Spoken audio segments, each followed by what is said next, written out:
no es una persona que enseña y otros que aprenden. No. Una clase es un grupo de seres humanos que conjuntamente aprenden juntos. Están juntos y aprenden juntos. Yo empezaba mis clases así. Y en la Universidad de Lima me solían preguntar los alumnos, ¿y nosotros qué le podemos enseñar a usted, profe? Y yo les decía algo mucho más importante de lo que yo puedo enseñarle a ustedes. A través de ustedes yo puedo ver el mundo con 25 años, es decir, 40, 50 más de lo que yo tengo. Puedo ver otra realidad, puedo sentir cómo sienten otra realidad, puedo sentir cómo interpretan otra realidad, puedo sentir cómo interpretan y actúan frente a esa otra realidad. Y eso para mí es una enseñanza extraordinaria. ¿Se dan cuenta de lo que me están enseñando? Lo que son ustedes. Ustedes me están enseñando que está adentro de ustedes, no está en su pensamiento, es su conducta. Eso me está enseñando muchísimo. Yo puedo enseñarle otras cosas que son más superficiales, pero ustedes me están dando algo que está adentro de ustedes, que está clavado dentro de ustedes. Y es verdad eso. Yo repito algo que los que son profesores posiblemente lo compartan. Cuanto más sé, menos sé.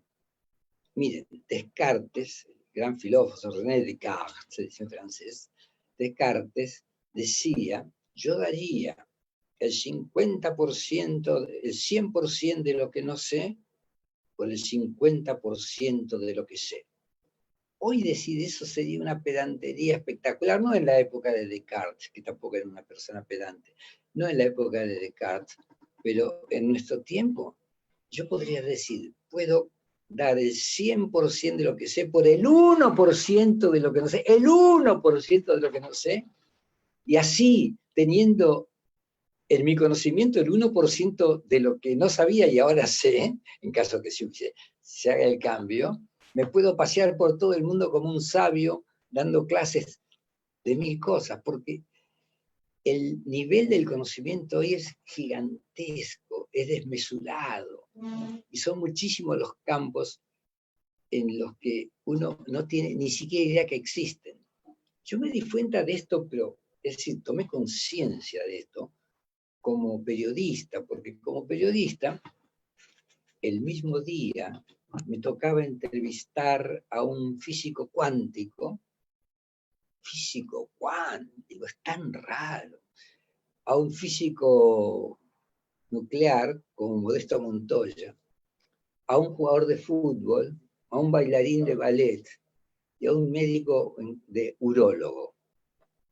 ¿Y qué es lo que yo descubría en esas largas entrevistas en las que me fascinaba conversar con personas que supieran cosas que yo ni siquiera imaginaba que existían?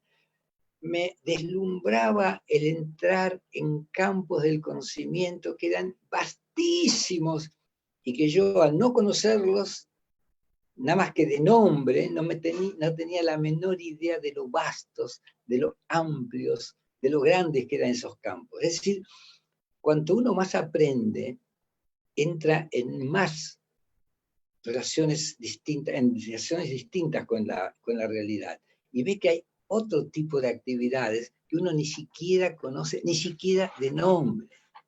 Uno puede ser todo lo profesor que quiera, puede ser Marco Aurelio de Negri, a quien quiero mucho y éramos muy buenos amigos allá en el Canal 7, pero aún así el nivel de nuestra ignorancia frente a la enormidad del conocimiento que hay por delante es inmenso.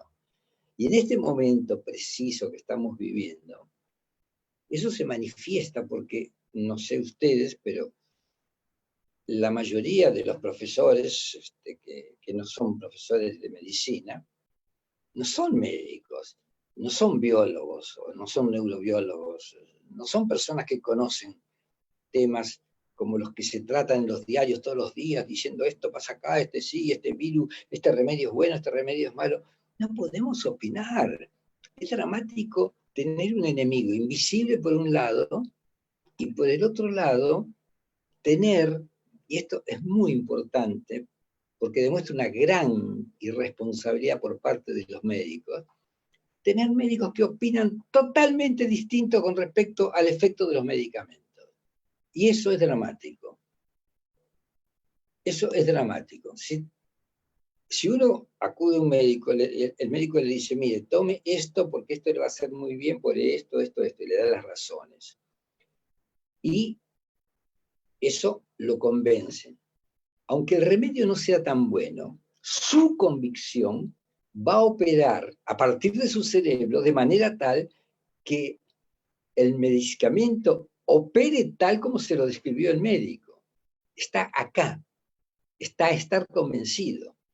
Esos días escuché a un médico medio enano que hablaba muy, muy enojado. Les voy a decir lo que no hay que hacer y les voy a decir lo que hay que hacer. Pucha, ¿quién puede decir eso? No sea estúpido, por Dios. Pues, les voy a decir lo que no hay que hacer. Bueno, yo les voy a decir, comer ajo, tomar limón, comer esto, todo eso no sirve para nada. Solamente un débil mental puede decir eso.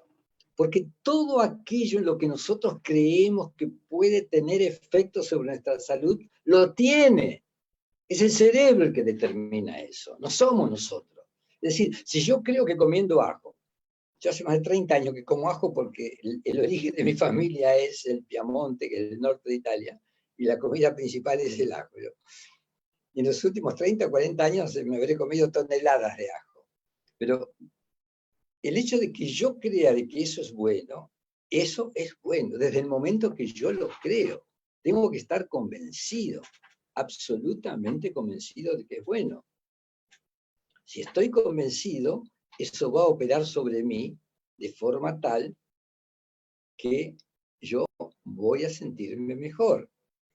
Mi padre no podía dormir sin un remedio que se llamaba Duplicedan. Estoy hablando de muchos años atrás, como imaginarán. Era un hipnótico. Estos que ya no se usan más para dormir, ¿no? Pero era un hipnótico fuerte. Y algunas veces, en las noches, mi padre se daba cuenta que no tenía ningún Duplicedan en su mesa de noche. Entonces nos decía a mi hermano Federico y a mí, chicos, váyanme a conseguir un Duplicedan, vayan a la farmacia. Y los inviernos en Rosario, en Argentina, son duros, son de 0 grados, no es broma. Y salíamos mi hermano y yo así muerto de frío a buscar una farmacia abierta para comprarle el Duplicidad a mi papá. ¿Qué hicimos? Simplemente esto con imaginación, no se vaya a creer que lo leímos de ningún libro. Nos compramos aspirinas. Entonces teníamos aspirina y cuando mi papá no podía dormir, le pisábamos una aspirina, pues el Duplicidad lo tomaba entero, le pisábamos una aspirina, le poníamos agua, un poquito de azúcar, lo revolvíamos. Digo, viejo, acá está disuelto, más rápido para que te duerma más rápido. Mi viejo se tomaba la aspirina, con la cual nadie se duerme con una aspirina, a menos que sea una aspirina que pese 1 tonelada y se le caiga sobre la cabeza. Y mi viejo se dormía en 5 minutos. En 5 minutos estaba profundamente dormido. ¿Por qué? Porque su cerebro estaba operando de manera que lo guiaba a creer que eso era el hipnótico que él pensaba.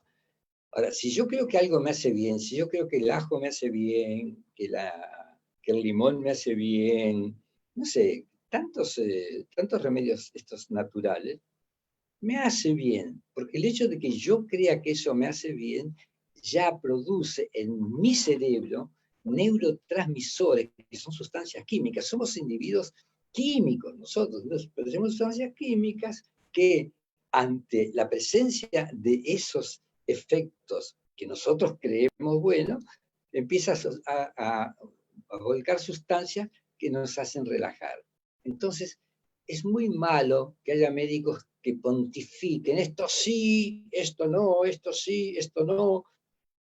En fin, lo escucho a mi amigo José Luis Pérez Alvela, a quien aprecio mucho, hemos trabajado muchos años, algunos programas juntos en Canal 7.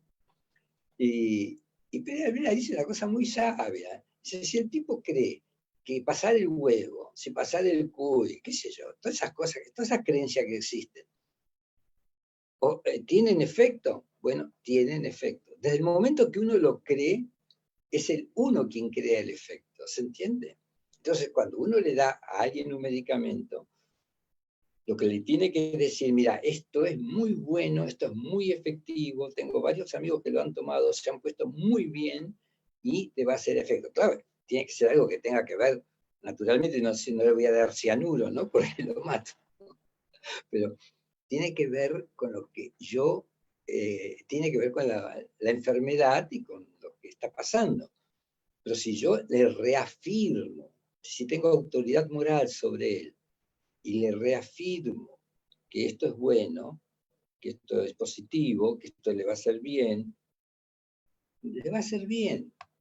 Mire, yo cuando tenía 18 años, tenía una sensación de como que tenía una bomba acá en el plexo solar que me iba a explotar. Una sensación de, no era angustia, era una cosa muy fea, pero una sensación de mucha intranquilidad. Entonces mi madre me envió a un neurólogo y el neurólogo me dio un remedio y me dijo, el remedio es benzodiazepina, que todavía se vende en todos lugares. En esa época se llamaba Valium, ahora se llama, no sé qué nombre tiene ahora. Es la sustancia química es benzodiazepina. Entonces él me decía, usted es un muchacho muy inteligente, yo tenía 18 años, todavía era inteligente, tenía 18 años. Entonces yo tomaba eso y él me había dicho que en 20 minutos me hacía efecto.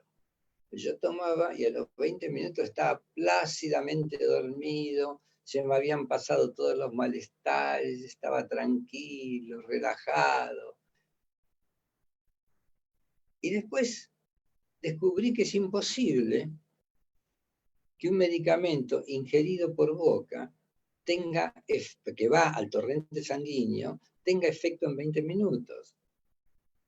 Pero la sola palabra del médico y la fe que yo tenía en el médico hizo que esos 20 minutos fueran determinantes. Es decir, pesa más la creencia que nosotros tenemos sobre lo que estamos haciendo que lo que estamos haciendo propiamente dicho.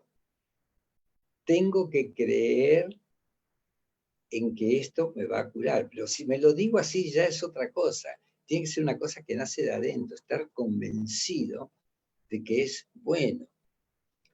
Hace un par de días tuve una experiencia muy rara, que me emocionó mucho, porque es una persona que quiero mucho, es un amigo, y me llamó para decirme que estaba muy mal, que estaba con ahogos, estos ahogos que dicen que provoca el coronavirus, que no podía respirar. Entonces yo lo puse en contacto con un médico, al que también aprecio mucho, y le dio el dióxido de cloro, que tiene mala y buena reputación, ¿no?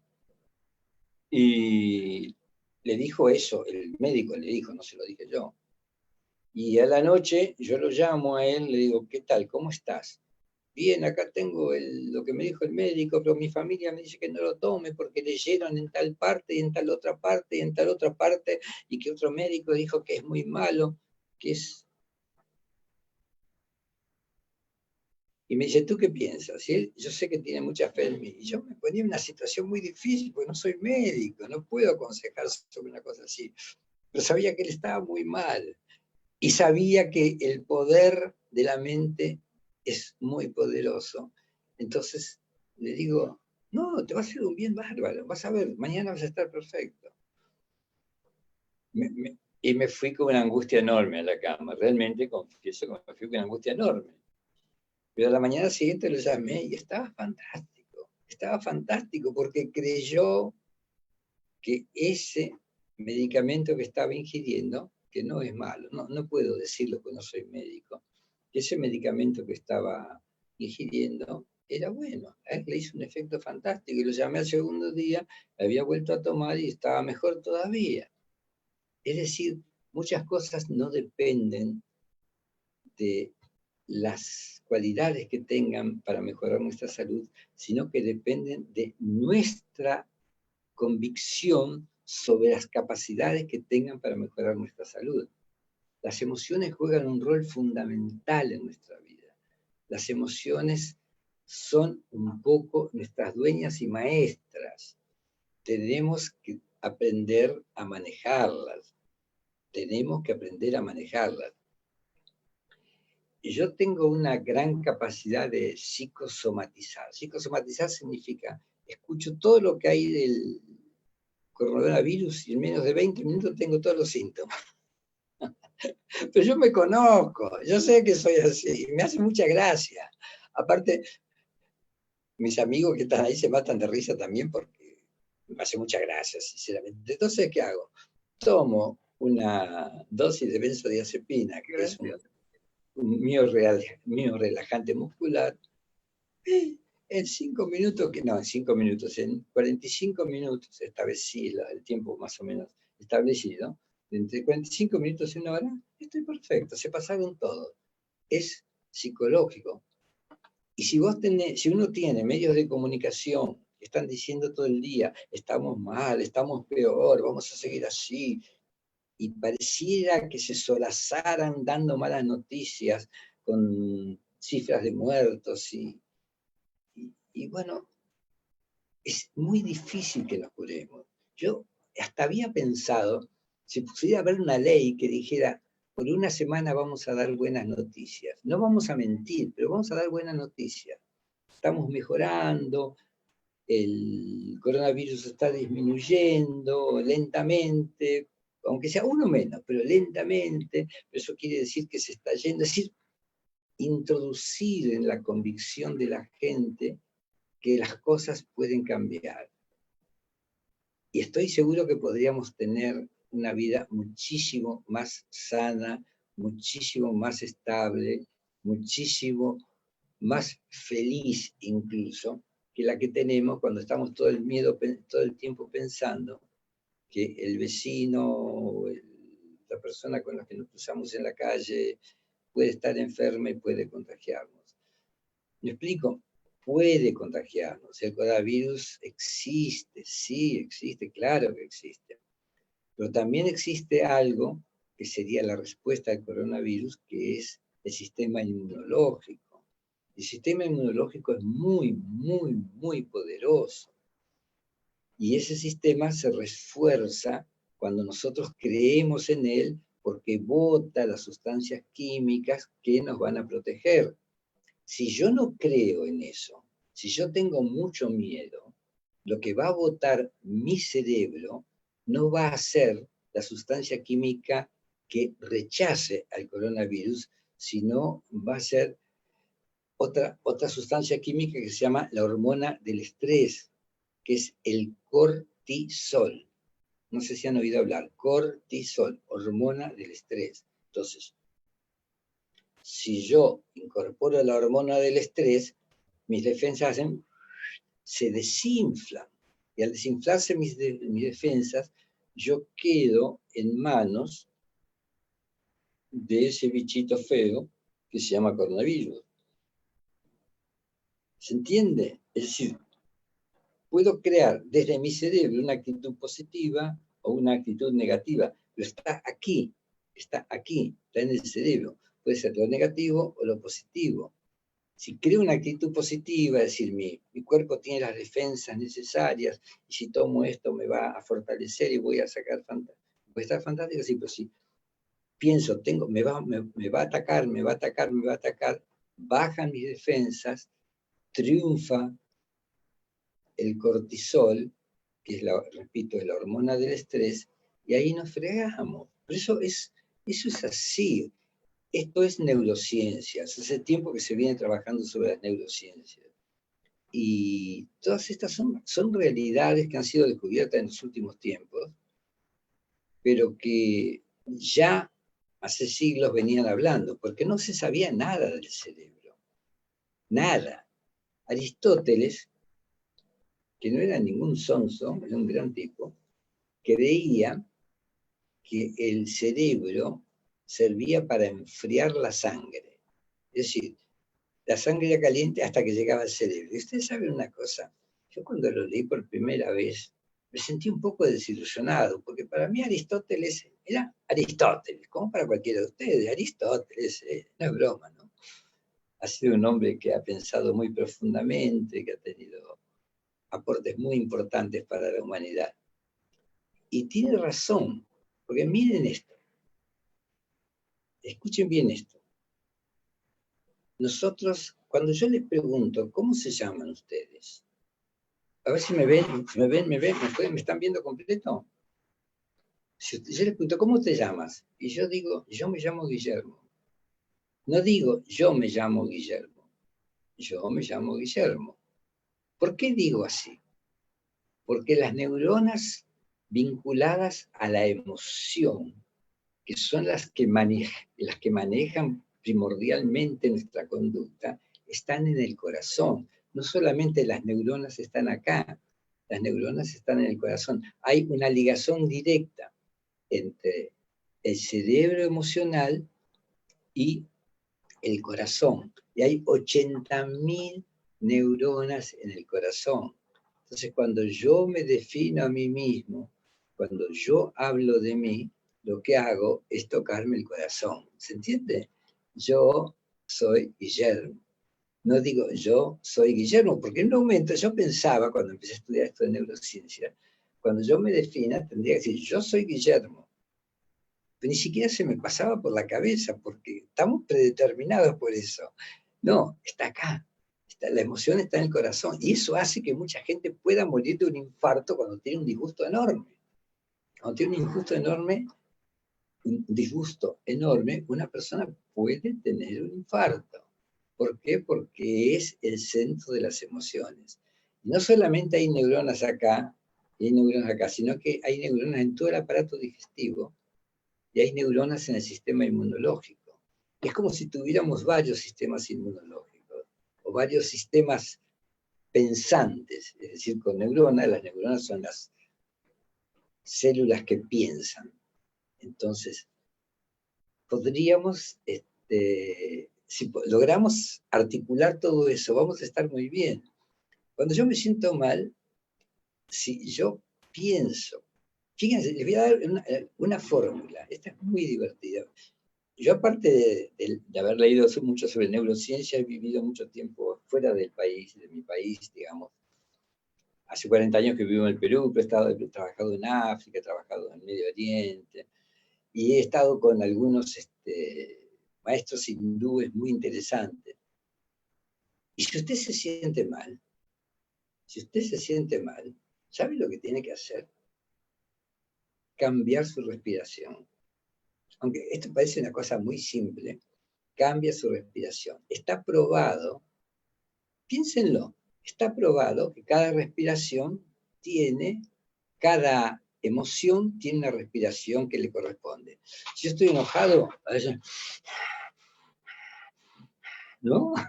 Cuando estoy enojado, respiro de una forma. Entonces, si yo en ese momento de enojo, en el que sé que de repente puedo cometer una estupidez, puedo pelearme con alguien a quien quiero mucho, puedo decir una cosa que después me va a pesar como un pecado,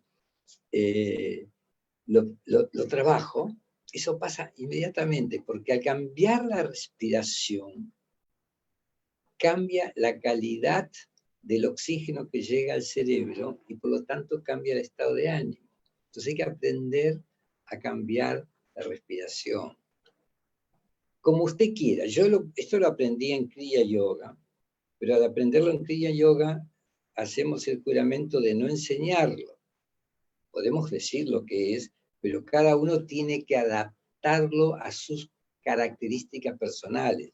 Porque si yo lo explico cómo lo hago yo, quizás ustedes lo apliquen como lo hago yo y les salga mal.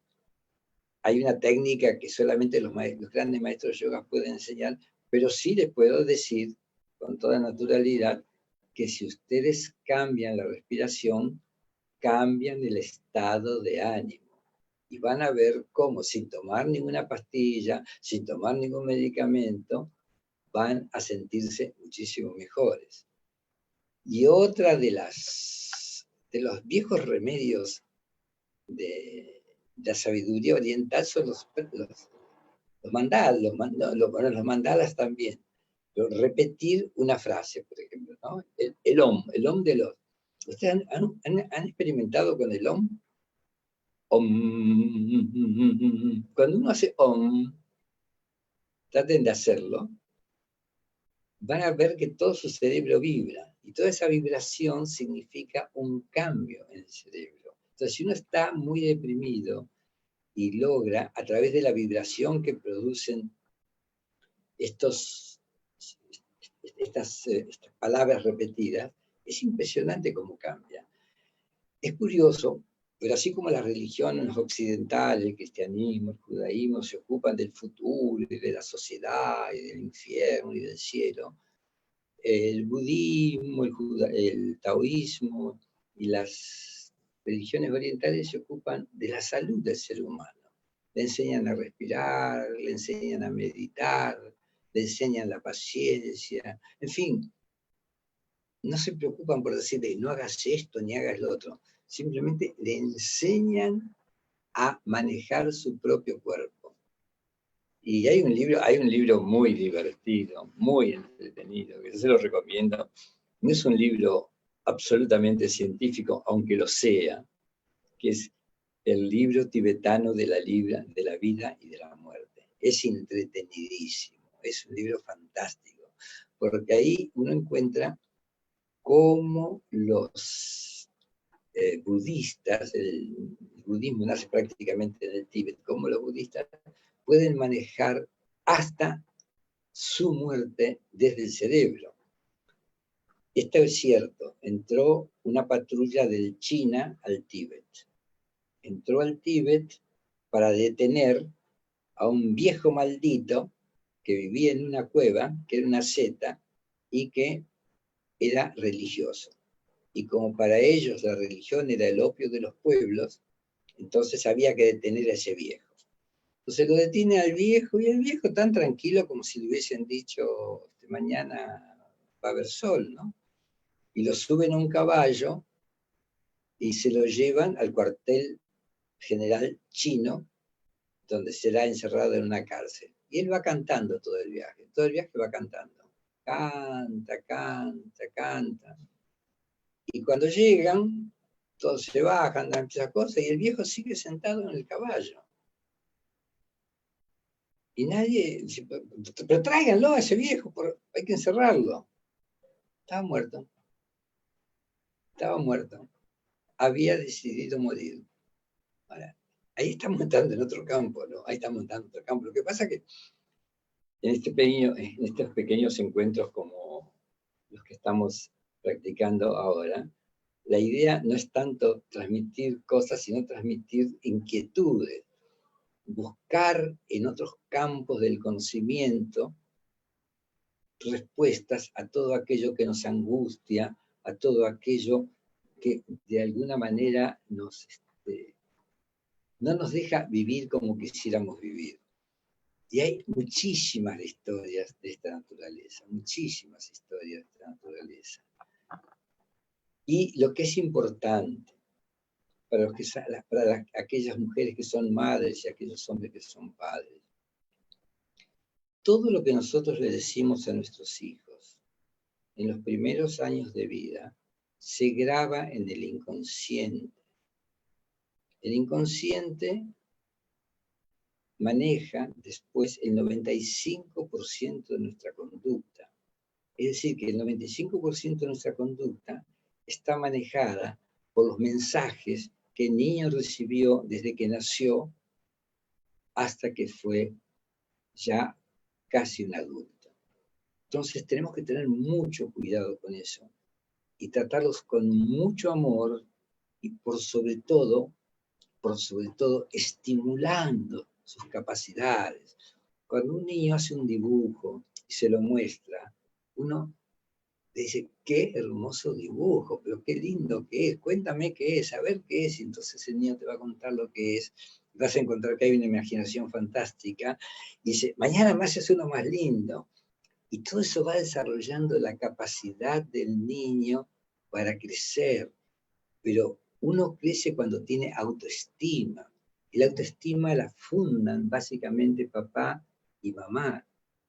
En el caso contrario, cuando al chico le han dicho, los chicos no hablan en la mesa, los chicos se callan cuando los adultos hablan, todo este tipo de idioteces que no sé quién las inventó, porque los chicos dicen cosas mucho más interesantes que los adultos, por lo general. Cuando esto lo digo en serio, absolutamente en serio, cuando los chicos tienen ese apoyo fantástico, entonces desarrollan una capacidad extraordinaria, pero además desarrollan algo que es más importante que la capacidad, que es la autoestima, es creer en sí mismo, y eso da una gran seguridad, y eso además ayuda a la salud, porque si uno tiene autoestima, se siente más fuerte para defenderse de los ataques que pueden venir del exterior. Entonces, es muy, pero muy importante, nunca darle mensajes negativos a los niños. Hay padres que dicen, este chico es tonto, este chico es un estúpido, nunca hace nada, no sirves para nada, no eres bueno para nada. Entonces, el día de mañana, a ese chico le ofrecen un trabajo interesante, porque ven que es capaz, pero en el momento que tiene que aceptarlo, desde su inconsciente, papá y mamá a coro le dicen, recuerda que eres tonto, recuerda que eres estúpido, recuerda que no sirves para nada.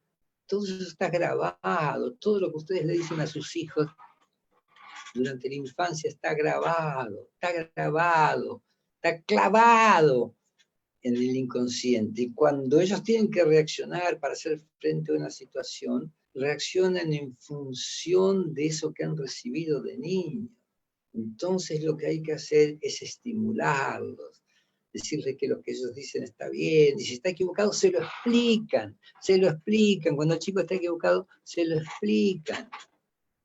Yo siempre agradezco, lo que más agradezco a la vida es hoy que tengo 80 años, lo que más agradezco a la vida es haber tenido un viejo y una vieja que siempre me apoyaron, que Guillermito era inteligente, era bueno, era simpático.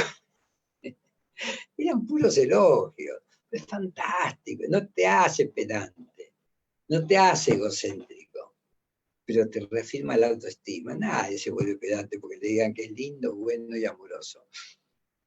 Pero te reafirma la autoestima, y esa reafirmación de la autoestima es sumamente importante, no solamente para poder tener éxito en sus trabajos, en las relaciones interpersonales con los grupos con los que actúa, sino además para su salud. La salud tiene mucho que ver con la emoción. Cuando la persona tiene una tendencia a la depresión, esa tendencia a la depresión es mucho más fuerte en personas que han tenido padres que los han desvalorizado. Es muy raro que una persona que ha tenido padres que lo han valorizado permanentemente se depriman. Cuando han tenido padres que lo han desvalorizado, ahí es cuando el niño, ante cualquier enfermedad, puede enfermarse o surgen las alergias y todo este tipo de enfermedades que le hacen más difícil la vida. ¿Se entiende? Está claro lo que digo, ¿no? Es decir, la emoción juega un papel fundamental en nuestras vidas. Y para las personas que dirigen personal, este es un mensaje muy importante. Yo puedo ser un capo en organizar cosas, puedo ser un fenómeno, puedo ser extraordinario, tener ideas extraordinarias, caca, pero si yo no tengo buena relación con la gente con la que trabajo, si yo no me comunico fluidamente con ellos, si yo no respeto a ellos en su individualidad y en su diferencia, no voy a tener éxito nunca por más brillante que sea. Hay montones de jefes de personal que son fantásticos, pero se llevan para el diablo con el personal con el que trabajan y los resultados para la empresa son desesperantes. Digamos, lo primero parte de respetar al otro en su diferencia. Somos diferentes, todos somos diferentes, ni siquiera vemos lo mismo. Nosotros podríamos hacer en alguna otra clase, en una charla, una prueba que les demuestre que 4, 5, 6 personas las que estén allí, les muestro algunas cosas, y los 5 o 6 van a ver cosas diferentes. Y los 5 o 6 van a ver lo mismo, pero van a tener una interpretación diferente, su cerebro va a hacer una interpretación diferente. Y nos pasa muy a menudo. ¿No les ha pasado que de una conversación tenida con una tercera persona, usted y su marido o su esposa, después discuten, no dijo esto, no dijo lo otro, y los dos han escuchado lo que han querido escuchar, no lo que realmente dijo? Estamos a veces subordinados a lo que necesitamos escuchar, entonces escuchamos lo que queremos escuchar, no lo que realmente nos están diciendo. Y eso son todas cosas que se pueden trabajar muy bien cuando nosotros manejamos las emociones. El secreto es manejar las emociones y no permitir que las emociones nos manejen a nosotros. Si las emociones nos manejan a nosotros, vamos a ser víctimas de situaciones sumamente desagradables. Por ejemplo, ¿quién de ustedes no pensándolo, si yo les dijera en este momento, yo tengo un aparatito, dispongo de un aparatito especial que puede volver el tiempo atrás y llevarlos a un momento de su vida en el cual ustedes han dicho algo o han hecho algo que ha herido a otra persona, que ha lastimado a otra persona, que ha hecho daño a otra persona? Bueno, esto lo cuento a veces en las clases y todo prácticamente el 90% de la gente hace así, levanta la mano. ¿Ustedes no me aceptarían que yo les mandara ese pasado para no hacerlo? Bueno, yo no tengo ese aparatito, evidentemente. Pero, ¿cuántas cosas hacemos que no sabíamos que le íbamos a hacer? ¿Cuántas veces reaccionamos de la forma en que creíamos que íbamos a reaccionar? Muchísimas veces reaccionamos de una forma totalmente incoherente con lo que nosotros mismos somos y decimos cosas muy duras y ofendemos a gente que no debemos ofender y después vivimos arrepentidos por eso. Es decir, ese es el momento en el que usted no maneja sus emociones, sino que sus emociones lo manejan a usted. Y todo esto tiene que ver con lo que yo dije al principio, cuando hablé de Aristóteles. Aristóteles decía que el cerebro servía para enfriar la sangre. Fíjense qué inteligente el tipo. Hemos dicho que en el corazón hay 80.000 neuronas. Esas 80.000 neuronas están vinculadas a las emociones. Por eso cuando yo hablo de mí, me señala el corazón. ¿Por qué el cerebro enfría, según Aristóteles, las ideas?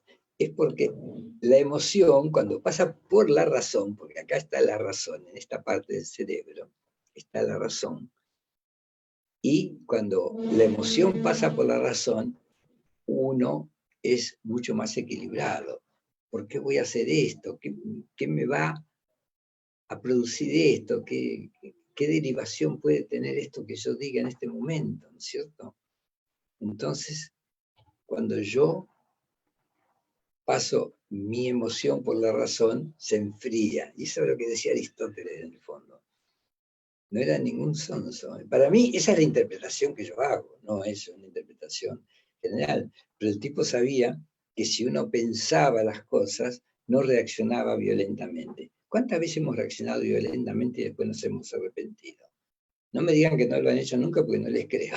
No hay nadie que no haya reaccionado en algún momento violentamente, con rabia, diciendo cosas hirientes, y después dice, uy, me iba a decir una palabra fea, qué macana, qué pena, ¿no? ¿Por qué dije eso, no? Qué estúpido que soy, ¿por qué? ¿Por qué? Y eso pasa porque la emoción nos maneja. En vez si nosotros manejamos la emoción, estamos fenómenos. Y todo eso también tiene que ver con la salud.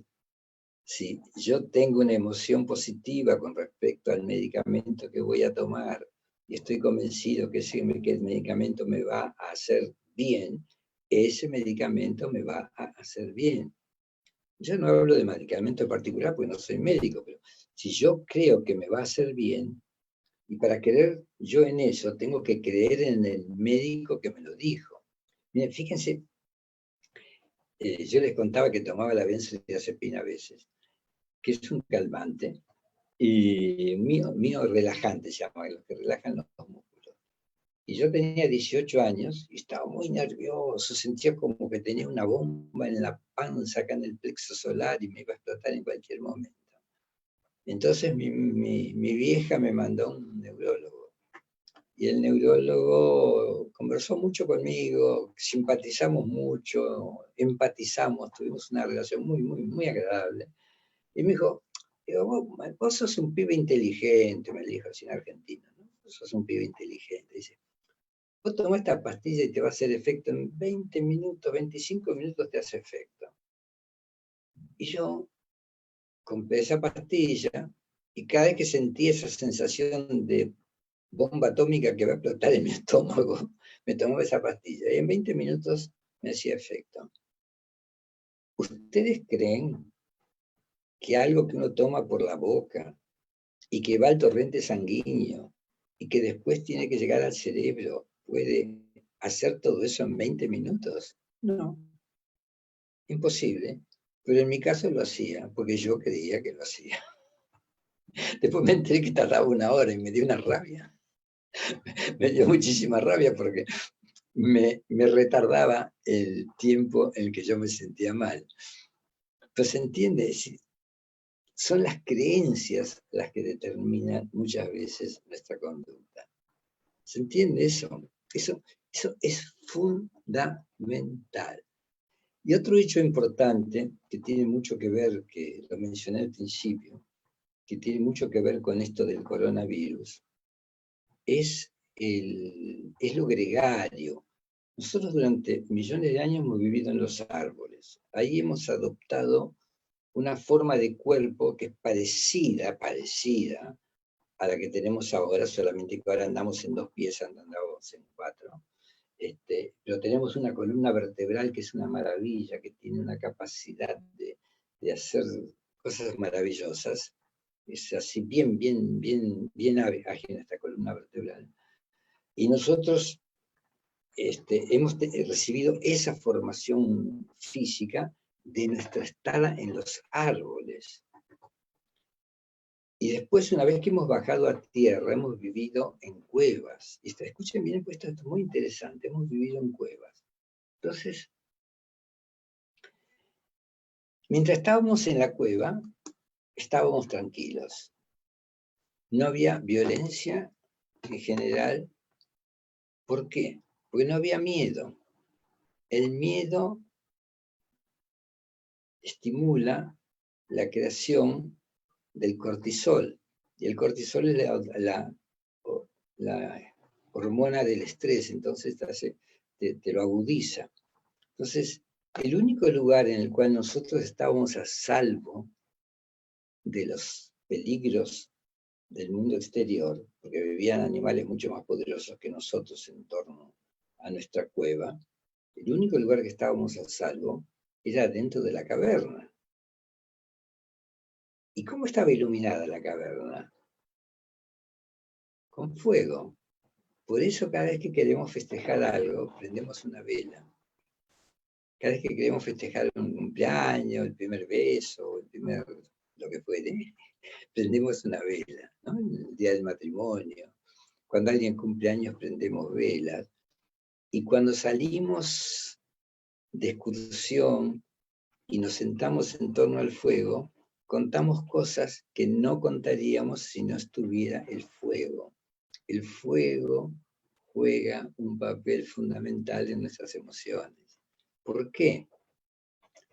Porque mientras estábamos fuera de la caverna, estábamos siendo atacados, ¿sí? Estábamos siendo potencialmente atacados por animales más poderosos que nosotros. Mientras estábamos en la caverna estábamos tranquilos. Entonces, mientras estábamos afuera, estábamos así en guardia, ¿no? En guardia, así cuidándonos y mirando para acá, mirando para allá, permanentemente tratando de protegernos. Mientras que cuando estábamos en la caverna estábamos relajados. cómo estaba iluminada la caverna con fuego. Es decir, fíjese cómo estas emociones determinan todo. Es decir, estábamos tranquilos. Y eso lo volvemos a repetir. Salimos hoy, 2000, 3000 años después, 4000, qué sé yo. Salimos y nos vamos a pasar un fin de semana al campo y en la noche hacemos una fogata y nos sentamos en torno a la fogata y uno empieza a contar cosas que nunca había contado, le salen de adentro y hay una comunicación que es mucho más fluida. Yo he hecho esta experiencia en varios países. A veces hacíamos un curso y teníamos que lograr la interacción, porque era gente de distintos países la que estaba, una interacción activa entre los participantes. Entonces, ¿cómo hacíamos para liberar las emociones de esos muchachos? Cuando veíamos que no funcionaba en el aula, le decíamos, muchachos, vamos a tomar un tecito, un cafecito, vamos a la cocina. Y nos íbamos toda la cocina, prendíamos el fuego, poníamos la tetera arriba del fuego, y en menos de 5 minutos, la charla que estaba congelada en la habitación donde se daba la clase, se volvía una conversación cálida, expresiva, totalmente abierta en la cocina. Así que cuando tengan que resolver un problema personal, traten de hacerlo en la cocina. Y si es posible con el fuego prendido, mejor. Digo si es posible porque la cocina es el lugar del fuego. La cocina es el lugar del fuego, entonces ya tranquiliza. Y es el lugar de la alimentación también. Así que también tranquiliza, es decir, tengo el fuego y la comida asegurada. Y eso en nuestro interior, en nuestro inconsciente, que tiene 500 millones de años, nuestro inconsciente tiene 500 millones de años, nuestro inconsciente nos da la tranquilidad de obrar con naturalidad. Se pueden lograr cosas extraordinarias en medio de la comunicación. Todo eso, cuando tengan problemas de comunicación con alguien, llévenlo a un lugar donde haya fuego cerca. Es impresionante. Y esto no falla nunca, lo hemos hecho cientos de veces. Donde haya un fuego cerca, e inmediatamente la gente comienza a contar cosas que no había contado antes. Estaba cerrado. ¿Por qué?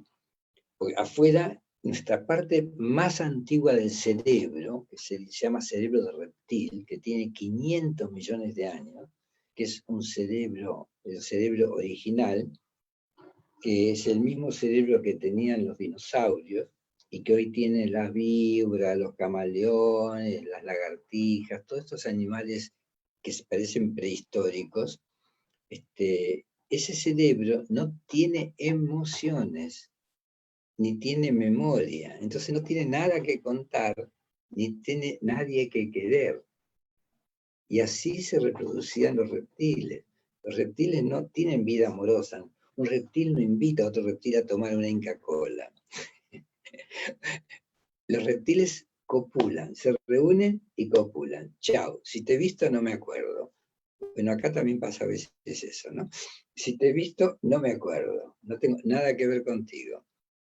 Y cuando nace el hijo, ahora hace poco vi en National Geographic una escena que me impactó. Era una boa, esas víboras gigantes, y tenía así en el brazo un huevo, pero un huevo enorme. Yo nunca había visto un huevo de boa, pero un huevo más grande que el del avestruz, mucho más grande que el del avestruz. Un huevo enorme. Entonces tenía el huevo así abrazado. Y de repente, la gente de National Geographic logra filmar el momento en que el huevo se rompe.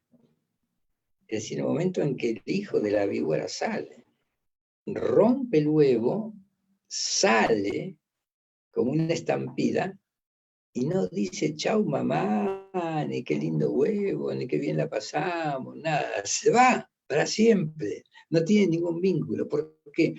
Porque los reptiles no tienen emociones y nosotros que somos mamíferos tenemos emociones. Y una de las emociones es enamorarse, entre otras cosas, el amor, la felicidad, la tristeza, la depresión, son todas emociones. Y nosotros somos emociones. Y eso es muy importante. Cuando las emociones positivas están en marcha, no hay ningún problema, al contrario, protegen la salud, crean ambientes amistosos, crean, no sé, crean un clima de tranquilidad fantástica. Y eso es fantástico utilizarlo, y no lo utilizamos. Siempre estamos, ¿por qué no hacemos esto? ¿Por qué no hacen esto? Siempre buscando, no siempre, pero en muchos casos, buscando lo que está mal hecho en vez de elogiar lo que está bien hecho. Cuando yo a una persona le elogio lo que ha hecho bien, lo va a hacer mucho mejor más adelante. Si yo la critico, es posible que lo siga haciendo mal, porque se va a poner nerviosa en el momento de hacerlo. ¿Se entiende? Entonces, hay toda una red de emociones que son las que determinan nuestra conducta y que hacen que usted diga, este tipo me cae bien, qué tipo simpático, qué tipo agradable, no estoy hablando de mí, qué tipo agradable, qué tipo simpático, qué tipo guapo, ahí sí, qué tipo guapo. Pero son las emociones, son las emociones. Y si uno las puede manejar, puede ser dueño de su vida. Si las emociones lo manejan a usted, el dueño de su vida es la emoción. Y si usted tiene una tendencia a la depresión, esa emoción la va a poseer y la va a mantener abajo, en el infierno de las depresiones, todo el tiempo que le sea posible.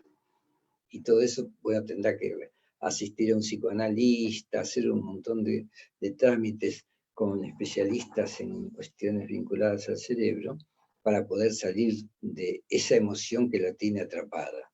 ¿Se entiende? Ahora, yo no sé si en este tipo de relaciones ustedes pueden hacer preguntas, ¿no? No sé si pueden hacer preguntas, encantado de... Sí, si gustas hacemos la ronda de preguntas. Oh, sí, sí, encantado. Espera que me fui del lugar. Uy, me fui. Ahora está bien, ya está. Sí, si podemos hacer ronda de preguntas, me parece fantástico. Me parece Ya, fantástico. vamos Porque ya a... no sé cuánto tiempo llevo hablando, pero creo que sí. Sí, ya hace como casi 50 Pues, minutos. 40. Perfecto. Te escucho, te escucho. Medio preguntas oscuro, ¿no? con libertad, colegas, con libertad. ¿Alguien desea hacer una pregunta? Habilite su micrófono. Doctor, buenas tardes. Cuando estaba usted explicando sobre el cerebro reptiliano, ¿qué Sí. porcentaje tenemos nosotros de ese cerebro reptiliano? Bueno, Casi mira, nada.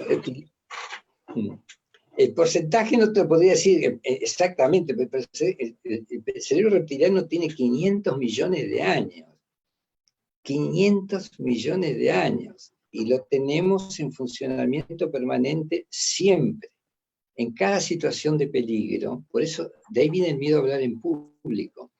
De cada situación de peligro, quien toma el mando es el cerebro del reptiliano, o cerebro de reptil, ¿no? Es el que toma el mando. Y por eso nos da tanto miedo hablar en público, porque el cerebro reptil sabe que cuando a ti te veían, te comían, porque eras un animal que no estabas preparado para vivir en la tierra. Entonces los grandes mamíferos, los grandes carnívoros te comían.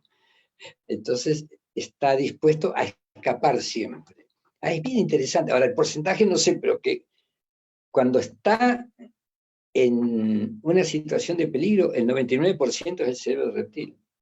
En cualquier situación de peligro. Mira, yo estaba dando una conferencia para la compañía esta española de teléfonos. Estábamos ahí en Miraflores, en San Isidro, en el piso 12. Y el terremoto famoso, el de Pisco, ¿se acuerdan? Que empezó a temblar el edificio así. Y todos los tipos que estaban entrenados durante todos los meses del año para no hacer lo que hicieron, salieron corriendo como locos, se metieron en el ascensor, corrían por las escaleras, y lo único estúpido que nos quedamos era mi asistente y yo y el guachimán. el miedo te hace obrar de una manera totalmente inconsciente. Y cuando las situaciones de peligro, ahí la pregunta tuya tendría que reformarla, porque ahí sí la puedo contestar. Cuando hay una situación de miedo, el 90% es el cerebro reptil el que manda. Y es dramático, por eso hay que tratar de hacer un stop, ¿no? Un parate y preguntarte, ¿por qué? ¿Qué es lo que está pasando? ¿Por qué estoy sintiendo lo que estoy sintiendo? ¿No? Tratar de hacer un autoanálisis. Pero él es el dueño de la situación en momentos de peligro. Y hablar en público es dramático porque le produce tanto miedo como el que tenían cuando salían a la intemperie para cazar animales, entonces estaban tan en guardia que no tenían memoria. Entonces, si tú estás hablando en público y quieres usar tu cerebro normal y pues, tienes miedo, perdón, es tu cerebro reptil el que va a actuar, y el cerebro reptil no tiene memoria. ¿Te ha pasado de quedarte en blanco en un examen? Que te han hecho una pregunta simple y sencilla y tú te quedaste así como si te hubiesen preguntado la fórmula de, no sé, de la cloromicetina, no sé, ¿no? Ese es el cerebro reptil. En situaciones de peligro es el 99% del cerebro reptil. En situaciones de peligro. Cuando hay realmente un peligro, situación donde hay un terremoto, ¿viste que la gente en los terremotos se comporta de una forma bien estúpida, ¿no? Cuando hay un temblor, una cosa así, ¿no? Salen, gritan, hacen, ¿no? Ese es el cerebro reptil. Entonces, ahí sí, digamos, no se puede decir tanto en cada caso. Cuando estamos bien es el cerebro emocional y el cerebro racional el que trabaja. El cerebro emocional y el cerebro racional. Lo que hay que tratar es de asociar lo racional con lo emocional. Yo personalmente soy un tipo 90% emocional. Soy emocional, pero he aprendido a trabajar también con mi razonamiento porque me he dado cuenta que a veces las emociones te conducen a cometer errores. No digo las emociones positivas, que me enamore, una cosa así, ojalá. Ya a esta edad me parece raro, pero bueno, pero una cosa positiva no te hace daño, pero todo en cuanto a cantidades tiene que ver según lo que esté pasando. Situación de peligro, el cerebro reptil es el dueño de la situación. Por ejemplo, ¿tú manejas carro? ¿Tú manejas carro o no? Si manejas carro y tienes una situación de peligro y después terminas, bueno, arriba de un árbol, no importa. Pero te preguntan, ¿y qué pasó? Y tú vas a poder contar, mira, yo venía por aquí hasta acá y de golpe estaba en este árbol colgada, porque todo lo que ocurre durante el dominio de tu conducta por el cerebro reptil no está grabado, porque no tiene memoria el cerebro reptil. No tiene memoria. El no tener memoria, cuando uno quiere contar un accidente, cuenta de acá a acá. Y después hay un lugar en blanco y después cuenta de acá a acá. ¿Se entiende? ¿Entiendes? ¿Por qué? Porque no hay memoria. El cerebro reptil no tiene memoria. Es decir, tampoco deja enseñanzas. Es el animal, es el cerebro animal, esa es la parte animal de nosotros, ¿sí? Totalmente instintiva, totalmente animal, eso no hay ninguna duda, no hay ninguna duda. ¿Alguna otra pregunta? ¿Está bien la respuesta? ¿Te satisface? ¿No? Sí, doctor. Gracias. Claro, Gracias. no soy doctor Chen, claro. Gracias. Otro Flaco colega que nomás. desee preguntar con ¿Cómo? confianza. Alguien más que desee preguntar con confianza. Tienen los micrófonos ahí para habilitarlos. Lo que ustedes digan. Si no sé, yo digo no sé. Esa es otra cosa que hay que aprender en la vida. Cuando uno no sabe, yo he sido profesor muchos años, y si los chicos me preguntaban algo que yo no sabía, decía, oye, qué interesante, nunca lo había, eso no lo sabía. Bueno, lo estudiamos, mañana a ver quién me trae la mejor respuesta para enseñármela. Y al día siguiente era maravilloso porque todos los chicos traían respuestas. Y es más creativo a veces no saber que saber todo, o creer que uno sabe todo cuando no sabe, sino un poquito. Espero otra pregunta si quieren ustedes, ¿eh? Aló, buenas noches. Guillermo, Hola, buenas noches. ¿Cómo te va? Bueno, un gusto. Saludos a quienes también forman parte de esta sala. De verdad que la información que vierte usted es excelente, es muy bueno. Yo soy educador y de verdad que quisiera ampliar un poco más el conocimiento de las emociones, porque Ujú. entiendo que las emociones juegan un papel importantísimo para el proceso de aprendizaje. Los Sí, chicos en estos tiempos, tantas interferencias sociales que existen, definitivamente pues el tema emocional está complicadísimo, ¿no? Y ah, ahora más aún, ahora en esto de la pandemia, eh, de verdad que está revoloteado, ¿no? Los profesores están totalmente estresados. Hay una técnica de la cual hablan que es el mindfulness, que ayuda sí. a que puedan de alguna manera los chicos desestresarse y de esa manera puedan equilibrar sus emociones. ¿Podría usted hablar un poquito más acerca de la técnica del mindfulness? Sí, lo que pasa es que el mindfulness es en realidad la versión americana de la meditación.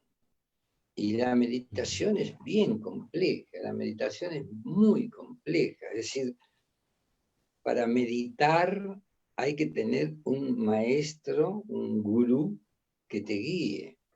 Eh, Tiene mucho que ver con la respiración, es decir, pero es muy difícil trabajar con los alumnos. Ellos son, ¿cómo te puedo decir? Son jóvenes y están apurados, y es muy difícil tenerlos sentados 20 minutos haciendo una respiración regular que los lleve a ocuparse solamente de esa respiración y no de otra cosa, porque el mindfulness y la meditación te sacan del lugar donde tú estás. Es como una especie de descanso, es como una especie de colonia de vacaciones, porque de repente tu cerebro no piensa en nada, simplemente está pensando en la respiración y no hay problema, no hay nada. Todos los que vienen de la respiración, de la experiencia esta, te dicen que parece que vienen de una gran vacación, que han estado vacacionando y vuelven totalmente descansados. Pues si ustedes piensan, no hay un instante en el que ustedes no piensen. Siempre hay un pensamiento atrás de otro, uno tras de otro, uno tras de otro, siempre, siempre, ¿no? Que la duda, que la afirmación, ¿no? Que todo lo que, pero no hay ningún momento que ustedes se queden en blanco. Y el mindfulness, que le llaman los ingleses, los americanos, que es la meditación de los hindúes y de los budistas, es maravilloso, pero tienes que tener una práctica, ojalá se pudiera incluir en las escuelas, en los países orientales sí está incluido, incluir en la escuela esa capacidad para meditar, que es la capacidad de salir de ti mismo, solamente concentrarte en tu respiración. Hay otros sistemas, pero concentrarte en tu respiración es el más práctico, y ahí estás en otra dimensión. Pero eso es muy, muy difícil con los jóvenes. Los jóvenes están muy, muy, muy apresurados, digamos, ¿no? Tienen mucha vitalidad, están muy apresurados. Ahora, les vendría maravilloso. Ahora, lo que sí te aconsejo es en prestarles mucha atención. Mira, te cuento cómo hacía yo en la universidad. Estaba hablando de un tema, por ejemplo, se me ocurría un tema X. Y yo soy un buen observador primero que los quiero mucho a mis alumnos, los quiero muchísimo, siempre los he querido mucho. Pero los quería en serio, los quiero, me dan ternura, qué sé yo. Es la vida que sigue. Entonces, y yo decía, vamos, un tema. Y veía que fulanito, que era un tipo que nunca hablaba, sonreía en ese momento y movía el cuerpo. Es decir, el lenguaje no verbal es muy importante acá. Movía el cuerpo, entonces yo me acercaba así, pero bien afectuosamente, ¿no? Decía, oye, ¿y tú qué piensas de eso? Y el pata se lanzaba con una perorata que me dejaba con la boca abierta, porque era un tema que él conocía, un tema que le apasionaba, un tema que le gustaba. Entonces empieza a hablar, y a mí me daba ganas de decirle, oye, idiota, ¿por qué no hablaste antes? Porque era un tipo que estaba siempre callado en la clase. Pero a partir de esa perorata, y a partir de la atención que el profesor le pone, y a partir del elogio que el profesor le prodiga, porque lo que ha dicho es fantástico, ese tipo ya no es más la misma persona, es un tipo que empieza a crecer en sí mismo, que empieza a consolidar su autoestima, y eso es lo que tenemos que hacer con los alumnos, que consoliden su autoestima, porque ese es el punto de partida del crecimiento, la consolidación de la autoestima. Si yo creo en mí, puedo hacer muchísimas cosas que no podría nunca hacerlas si estoy permanentemente dudando si soy capaz o no. ¿Se entiende? Entonces, ponerles mucha atención, siempre poner atención. Ojo, en esto que yo digo, lo podemos ampliar. Cada vez que un alumno expresa un pensamiento, usted tiene que estar absolutamente concentrado en lo que el chico está diciendo, porque él percibe si le prestan atención o no. Y si es una tontería la que dicen, den la vuelta. Yo sé que eso está bien, pero yo sé que tú eres más inteligente que eso, tú puedes decir cosas más inteligentes. Es fantástico. La gente cuando la estimulas crece, cuando la ignoras se marchita. El amor es como el agua, te hace crecer, en serio, mientras que la indiferencia te marchita, es como la sequía, ¿se entiende? No se puede no prestar atención. Y los chicos sienten cuando le prestan atención, así como ustedes sienten cuando en la clase le prestan atención. Cuando los chicos te prestan atención en la clase, tu capacidad intelectual se reproduce por 10 o por 100, cuando te prestan atención. Pero tienes que tener la atención de los chicos. Si tú no te logras ganar la atención de los chicos, estás perdido. Entonces, hay que ganarse, el primer paso es ganarse la atención. Y eso tiene toda una serie de técnicas. Y la técnica es no empezar diciendo, bueno, alumnos, nada. Empiecen contando algo, empiecen con cosas de la vida, cuenten lo que quieran, pero cuenten. Las historias capturan la emoción es lo fundamental. Si tú cuentas una historia, capturas la emoción. Cuando capturas la emoción, capturas la atención. Cuando capturas la atención, ya puedes jugar en lo que quieres y puedes derivar todo eso que empezó como un cuento en la enseñanza de matemáticas, de física, de química, de bioquímica, de lo que fuere. Pero tienes que empezar ganándotelo al alumno, tienes que empezar capturando su emoción. Es como enamorar a alguien, digamos, ¿no? Si quieres llegar a más lejos, tienes que enamorarlo. Bueno, se enamora un alumno, le digo en el sentido espiritual del término, cuando uno le presta atención. Oye, interesante lo que dicen, ¿no? Aunque sea una tontería, uno puede retorcerla, nunca es una tontería en realidad, pero uno puede retorcerla y sacar cosas positivas, pero siempre prestándole atención. Si los alumnos sienten que la atención está centrada en ellos, ahí desarrollan capacidades. Pero eso nos pasa a nosotros, profesores. Si a mí los alumnos no me prestan atención, yo me siento perdido. Y felizmente, yo en realidad soy un payaso disfrazado, disfrazado de profesor, que me divierto mucho con los alumnos, jugamos mucho. ¿Sabes cuál era mi problema en la universidad? Ahí que Fishman me criticaba siempre, decía, no, pero Guillermo, en tu curso se ríen mucho. Y, le decía yo, y se ríen mucho, y se ríen mucho, y fantástico si se ríen mucho, es maravilloso que la gente se ría. Es maravilloso, pues si la gente se ríe, está predispuesta a cualquier cosa después y puede seguir hablando no de lo que le causó la risa, sino de otros muchos temas, pero has abierto un campo de comunicación.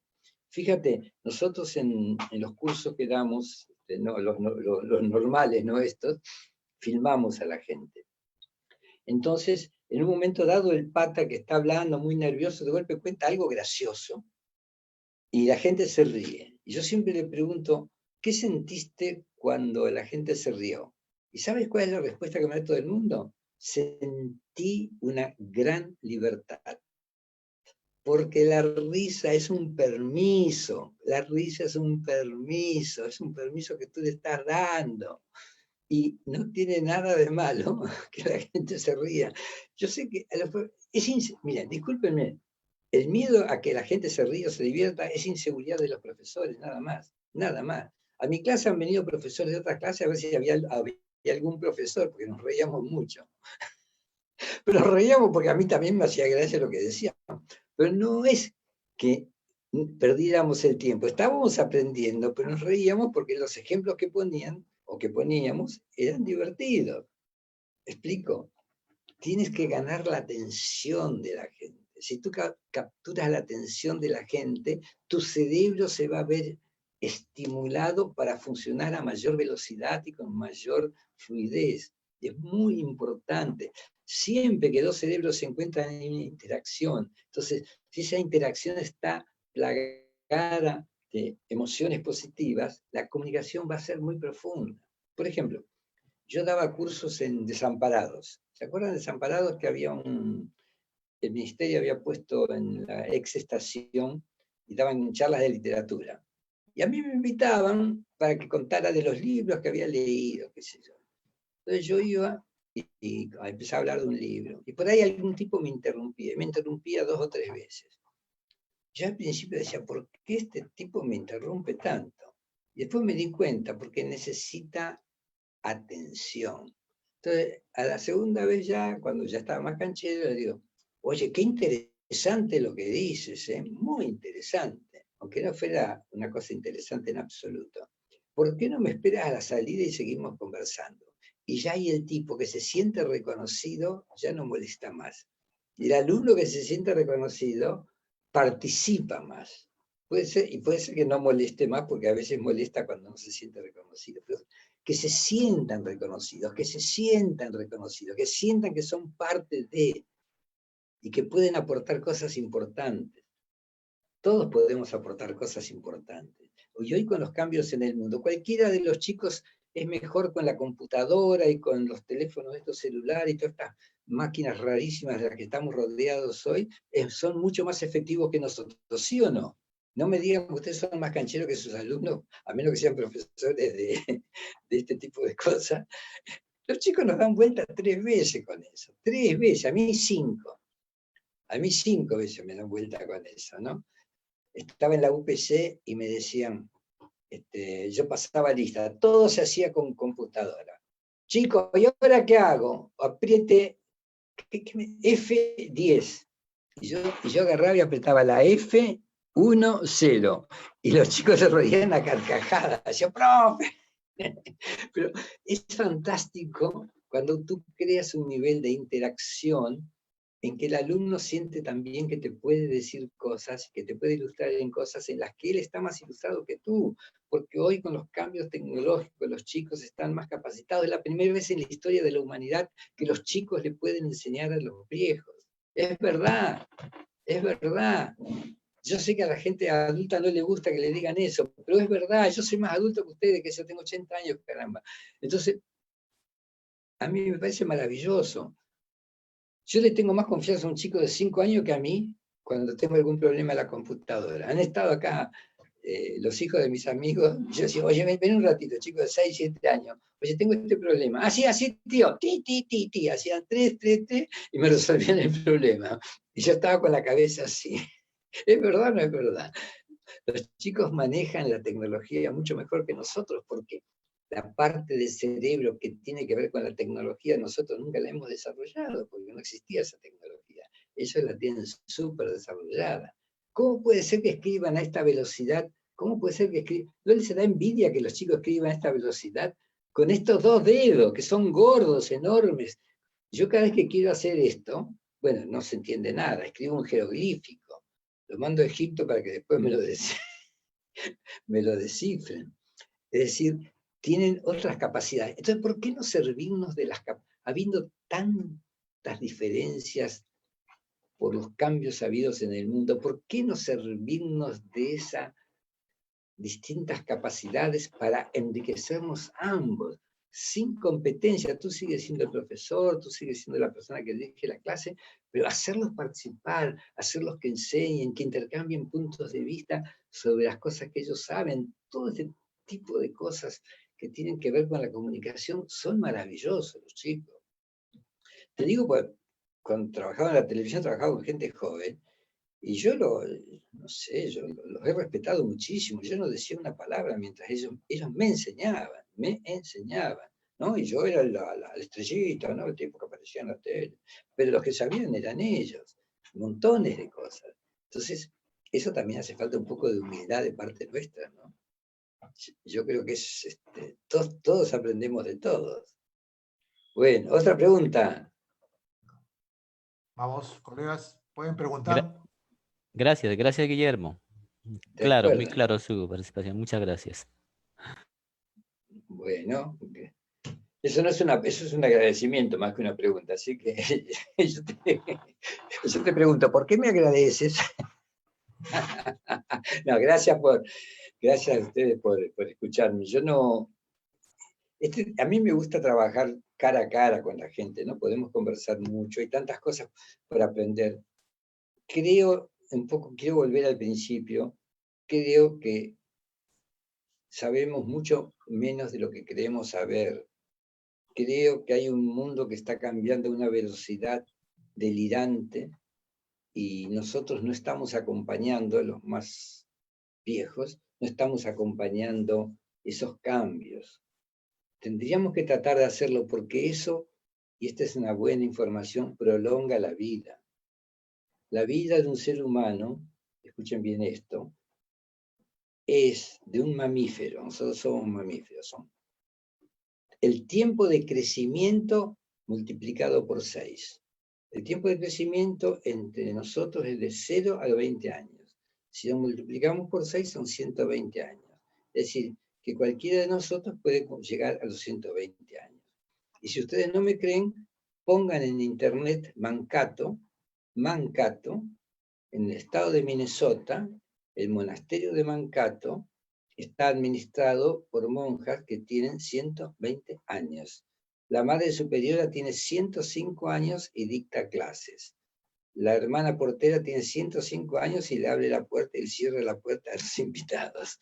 Y hay monjas de 120 años que al morir le han cedido su cerebro a la comunidad científica de Minnesota, porque están en Minnesota, y han abierto sus cerebros y no tienen ni Alzheimer ni ningún tipo de degeneración senil. ¿Por qué? Porque tienen que hacer cursos una vez por semana, porque tienen que leer un libro por semana, porque tienen que comentar ese libro con otra monja, porque tienen que hacer pruebas matemáticas, porque tienen que hacer geniogramas, porque están siempre ocupadas con su cerebro.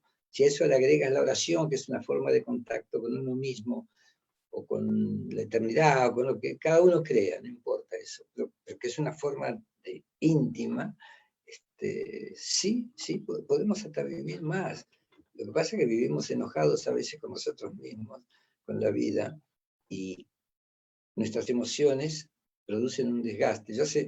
Me acuerdo cuando me echaron de Perú 21, me acusaron de plagio. Y cuando me dijeron plagio, para mí era como si me dijeran que yo era negro, gordo, enano, yo mido un 85, era un enano negro, gordo y vietnamita. No porque eso esté mal, simplemente era, yo iría y me miraría al espejo y digo, pucha, he mirado mal al espejo. Pero que me digan que plagié, no, nunca lo podría, ¿no? Nunca lo podría haber ni siquiera imaginado. Entonces, ese tipo de cosas que son tan hirientes tenemos que aprender a asimilarlas. Yo lo asimilé. Pero, ¿qué pensé yo? Si yo me enojo, voy a causarme un daño psicofísico gigantesco. Si yo los mando a la mismísima, ya saben, los que se van a ir a ese lugar son ellos, no yo. ¿Se entiende? Uno puede morirse, y lo voy a decir, Javier Díaz Canseco murió de rabia. Él estaba enfermo y le acusaron a su hija de no sé qué, una cosa horrible, y Javier al poco tiempo murió. Y podría hablar así de montones de gente a las cuales un disgusto les ha llevado a la muerte. Entonces, cuando hay una emoción muy negativa, hay que tratar de controlarla. Y si te da mucha rabia, déjala de lado, porque no es tan importante como tu vida. Esto es cierto, ¿no? Yo me arrepiento de no haberle hecho juicio a estos tipos de Perú 21, pero estoy vivo. Si no, me hubiese muerto de rabia. ¿Se entiende? Entonces, y con los alumnos también entenderlos, escucharlos, tienen 1000 cosas que decir, háganlos trabajar en equipo, pongan dinámicas de grupo. Yo no sé si ustedes trabajan con dinámicas grupales, ¿no? Claro, por este medio no puedo enseñar dinámicas grupales, pues las dinámicas grupales hay que hacerlas. Pero tengo toda una colección, como he trabajado en distintos países, tengo una colección de dinámicas grupales que son fantásticas. Porque lo importante es lograr que el alumno participe, que esté presente siempre, que esté presente mentalmente y además participe. ¿Y cómo se logra eso? Valorizando su participación. Entonces, si yo valorizo la participación del alumno, eso va a hacer que él se sienta mucho más seguro y va a crecer con mayor facilidad, se va a desarrollar con mayor facilidad, ¿se entiende? Pero se trata de creer en la gente. Todos tienen capacidad. Cada uno de nosotros tiene 100.000 millones de neuronas. Cada neurona puede producir de 1 a 10.000 conexiones con otra neurona, con lo cual la capacidad de quienes estamos reunidos aquí es de 10 elevado a la billonésima potencia. Dios, para los creyentes o la naturaleza. Si Dios o la naturaleza, según creencias, nos puso 100.000 millones de neuronas, es para que hagamos algo. No para que vivamos enojados con la vida. Y tenemos esa capacidad para hacerlo. Y quienes tenemos la suerte de ser profesores y de enseñar y estar en contacto con gente joven, podemos lograr no solamente transmitirle eso, sino absorber parte de esa juventud que nos va a hacer muchísimo bien, muchísimo bien. Otra pregunta, o ya no sé la hora, no sé qué hora es, no tengo idea. A ver, algunas preguntas todavía quedan, Guillermo. A ver. Está bien, no hay problema, no hay problema. Para ya ir culminando. ¿Algún colega más? Porque tengo una pregunta de la transmisión en vivo. No sé si de la sala Zoom alguien va a preguntar. Hay una pregunta acá del Face en vivo. Dice, si el desenfreno de la juventud es por la falta de desarrollo de las amígdalas. Esa es su pregunta técnica. No sé si... Pero es que yo no sé de qué amígdala habla, porque está la amígdala que está acá y la amígdala cerebral. La amígdala cerebral está al lado del hipocampo y ahí están todas las emociones, están grabadas todas las emociones vividas desde que nacemos hasta el día presente. No sé, no creo que haya un desenfreno de eso, simplemente todo eso tiene que ver con el sistema olfativo, ¿no? O el sistema original nuestro es el olfato. Entonces, si nosotros, a ver si les ha pasado a ustedes, estoy seguro que todos han tenido una experiencia, oler algo y pegar un salto atrás de 20 o 30 años y acordarse de algo que lo tenían totalmente olvidado. O sea, un olor puede devolverte 20 o 30 años al pasado. Yo alquilé un departamento y el antiguo inquilino había dejado un frasco de gel. Bueno, yo no había usado nunca gel en realidad. Y estaba el gel ahí un día, a la noche estaba solo en mi casa y lo abrí y lo olí. Y apenas lo olí, empecé a llorar, porque era el olor que tenía el gel, era la gomina de antes, lo que se llamaba gomina, acá también se llamaba gomina. Entonces era el olor que mi padre tenía acá, y cada vez que mi padre me alzaba, yo sentía ese olor. Y claro, en ese momento que él me alzaba y yo lo abrazaba, sentía mucho amor por él. Y eso está vivo, todas esas cosas están vivas en las amígdalas. Ahora, no sé si la pregunta va por ahí, no tengo idea, porque nunca había hablado del desenfreno de las amígdalas. De la parte cerebral, dice, ha rectificado su pregunta. Ah, No.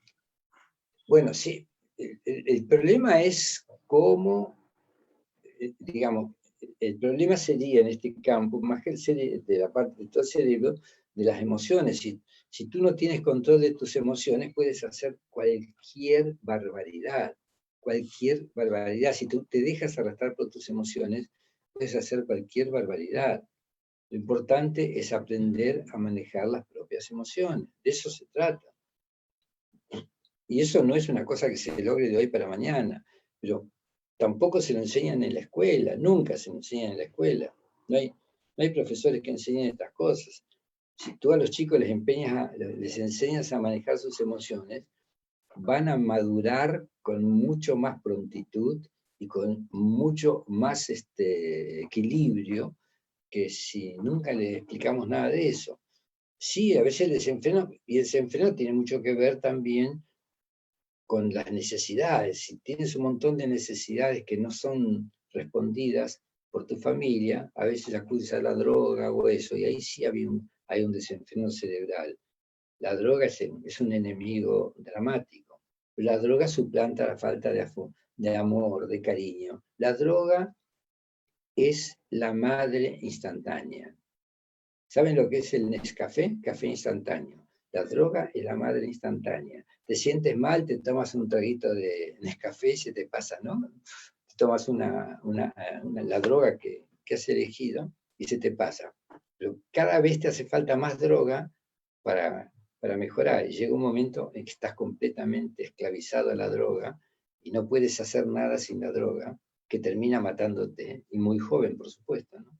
Ahí sí podría hablar de desenfreno, ¿no? Ahora, que los muchachos tengan entusiasmo, que tengan alegría, que les guste divertirse, no es desenfreno. Lo único que hay que manejar es, en los chicos, es que tiene que ver con la educación de los padres, qué sé yo. Yo no, en mi vida, yo tomo vino tinto desde los 5 años. 5 años. Pero a mí no me vas a ver borracho nunca en tu vida. Jamás me emborracho, jamás. ¿Por qué? Pues siempre he tomado la cantidad de vino, ahora tomo un poco más, un poquitito así, pero jamás fue algo prohibido. Siempre tomo lo justo para lo que necesito, pero jamás me altera. Y ahora que he descubierto que dicen que es muy bueno contra el COVID, ¿no me leyeron? Dicen que el vino es muy bueno contra el COVID. Así que tengo una oportunidad para justificarme. Pero no, cuando nunca te han prohibido las cosas, tú no exageras. Cuando te han permitido todo, eso es importantísimo. Los primeros 8 años de vida son fundamentales y eso es lo que la gente tiene que entender. Los primeros 8 años de vida los chicos necesitan una inmensa carga de amor, una inmensa carga de respeto, una inmensa carga de atención. Hay que escucharlos, hay que hablar con ellos, hay que explicarles. Cuando no les des órdenes, explícales por qué. Tú haces, ¿por qué? Pues yo se lo digo, porque soy tu papá. No joroben con eso. No, querido, tienes que hacerlo por esto, esto y esto. Entonces tú vas a hacer esto, yo voy a hacer esto. Entonces, cuando tú explicas, los chicos se sienten reconocidos, sienten que tienen valor, que juegan un rol al interior de la familia. Pero si tú dices, tú haces esto porque yo soy tu papá y te lo digo. No es así, esa no es la autoridad. Esa es la estupidez de la incapacidad de ser verdaderos padres, realmente, ¿no? Yo nunca he dado una orden de esa naturaleza. Y a mí nunca me la han dado. Mi madre me explicaba todo. Cuando metía la pata, mi madre era perfecta. Un día entró a casa y yo le digo, mami, me tragué una botella de leche. Y mi mamá me miró, claro que me conocía. Yo tenía 6 años. ¿Cómo te tragaste una botella de leche, Guillermito? Sí, me tragué una botella de leche, pero ¿cómo? Sí, porque estaba el tipo de la leche que venía en botella, se le cayó y yo me tragué todos los vidrios. Imagínate, tragarte a los 6 años una botella de leche así, con todos los vidrios, era mortal. Entonces mi mamá me miró a la boca, vio que no tenía ninguna herida y decía, vamos a la calle. Entonces me llevó a la calle, decía, ¿dónde se rompió la botella? Acá, todavía estaba la mancha. ¿Dónde estabas tú? Allá, como a 100 metros más o menos. Entonces me hacía ver que era imposible que los vidrios hubieran llegado a mi boca. ¿Se entiende? Los chicos necesitan que se les explique las cosas. Todos necesitan, tienen derecho además a tener una explicación. Tienes que hacer esto. ¿Por qué? A mí no me venían con esas órdenes. Yo preguntaba, ¿por qué? Y mi mamá me explicaba y siempre me convencía, porque era fantástica la vieja, me convencía siempre. Y bueno, y eso creaba un clima donde yo me sentía valorizado, porque me daban explicaciones como un adulto. Esto, mira, si lo haces así, así, así, así, ¿no? ¿Se entiende? Tenemos que tener un gran respeto por la gente con la que trabajamos, porque ese respeto los chicos lo sienten. Si los alumnos sienten que nosotros los respetamos, ellos nos van a respetar. A mí los chicos me decían, profe o Guille. Y a mí me encantaba que me dijeran Guille o profe, me encantaba. Guille me gustaba más que el profe. Y decía, no, pues si le das la mano te agarran el codo. Yo le daba la mano, el brazo y nunca me han agarrado el codo. Nunca he tenido ningún problema con ningún alumno. Nunca me han faltado el respeto, pero que yo jamás le falté el respeto a un alumno. Jamás lo traté mal. Siempre lo he tratado con muchísimo respeto. Con el respeto que merece todo ser humano como si fuera un adulto. Y si se equivocaba en algo, le explicaba, como me explicaba mi madre a mí, le explicaba por qué estaba mal. Y he pasado algunas difíciles, tener que llevarme a algún alumno a tomar un café ahí en el café de la universidad, para conversar más tranquilo y explicarle, mira, esto no te conviene hacerlo por esto, pero explicarles, tratarlos como seres pensantes, ¿no? No como seres que uno puede manejar, manipular. No son seres manipulables, son seres que piensan y que pueden ser orientados positivamente o negativamente. Si los escuchas y los orientas positivamente, van a ser seguramente grandes personas en el futuro. Any other question? Hay otra. Dale. Hay dos preguntas cortitas de curiosidad. Uno acá en el mismo Zoom dice si el ser humano es curioso por naturaleza. Sí, es curioso. Por naturaleza. Y otro es una idea donde dice, mucho se ha estudiado sobre el cerebro y poco del corazón. ¿Qué opinión sobre ello es? Bueno, lo primero sí que el cerebro es, todos somos curiosos, todos los seres humanos somos curiosos. Los animales son curiosos. Los animales, prende un perro una cosa nueva y empieza a dar vueltas hasta que descubre lo que es, o con su interpretación. Todos somos curiosos y aparte estimular esa curiosidad es fantástico porque te ayuda a crecer, ¿no? La curiosidad te ayuda a crecer. Y queda el otro, el cerebro y... ¿Cómo era el del cerebro? Que mucho se ha trabajado sobre el cerebro, pero no sobre el corazón, dicen. En cuanto a emocional. Pero entonces lo que pasa al amigo que preguntó eso, lo que les voy a explicar es lo siguiente. El cerebro está ligado al corazón directamente. Hay una línea, una comunicación entre el cerebro. Esto se me ve, ¿no? Este es el cerebro racional. Acá adentro, en esta parte, está el cerebro emocional. Y acá atrás está el cerebro de reptil. El cerebro emocional está ligado directamente con 80.000 neuronas al corazón. Las emociones se producen en el corazón. Es decir, todo lo que tiene que ver con el cerebro tiene que ver con el corazón. Así que no hay una disociación entre corazón y cerebro. El cerebro y el corazón son parte de lo mismo. 80.000 neuronas y hay millones de neuronas en el estómago también y en el sistema inmunológico. No sabíamos eso, creíamos que las neuronas solamente estaban en el cerebro, no puedo. El cerebro está como distribuido en el cuerpo. Es muy extraño, es muy, muy extraño, muy extraño. Pero sí sabemos mucho ahora del cerebro, mucho más que antes, y también del corazón. Yo les pido, por favor, que si necesitan, me pueden escribir a mi email, y yo les puedo mandar una bibliografía sobre esta temática, con mucho gusto, gratis, por supuesto, ¿no? No soy vendedor.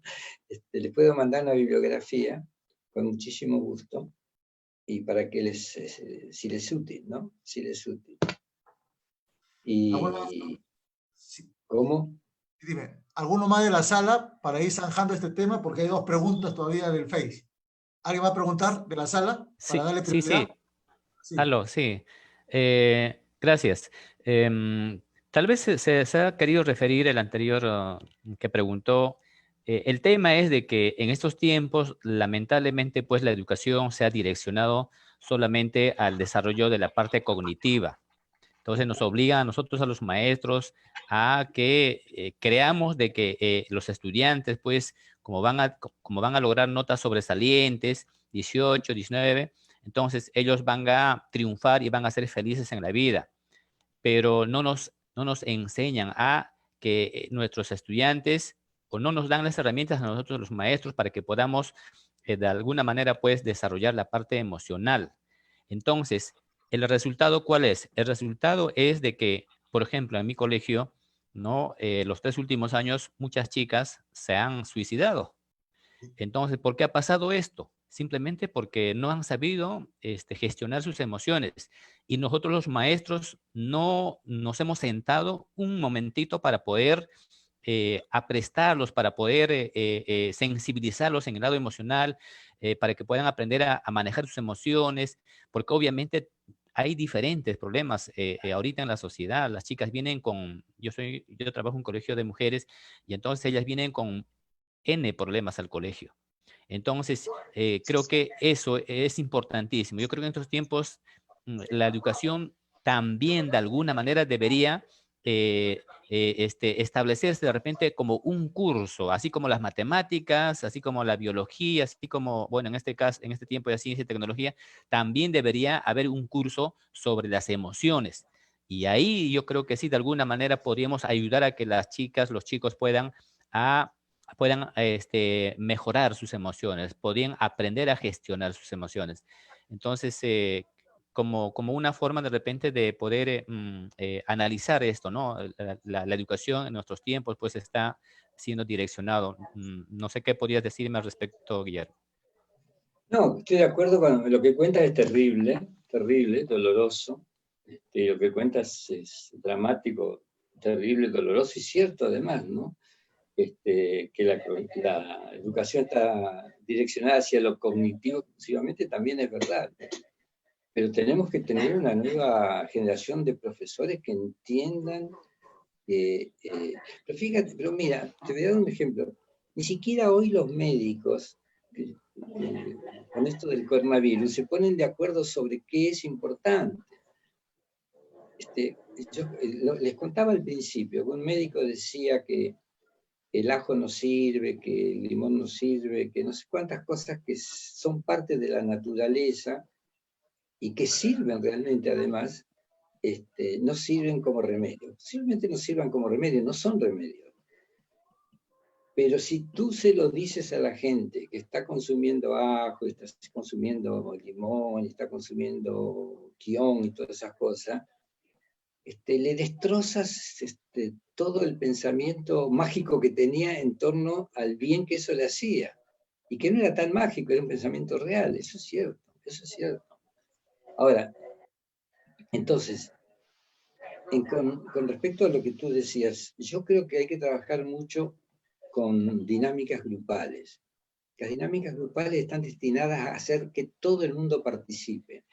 Cuando hay suicidios en general es porque la gente no se siente reconocida. Puede ser que en algunos casos sean problemas familiares insuperables o posiblemente algún problema psicológico no tratado.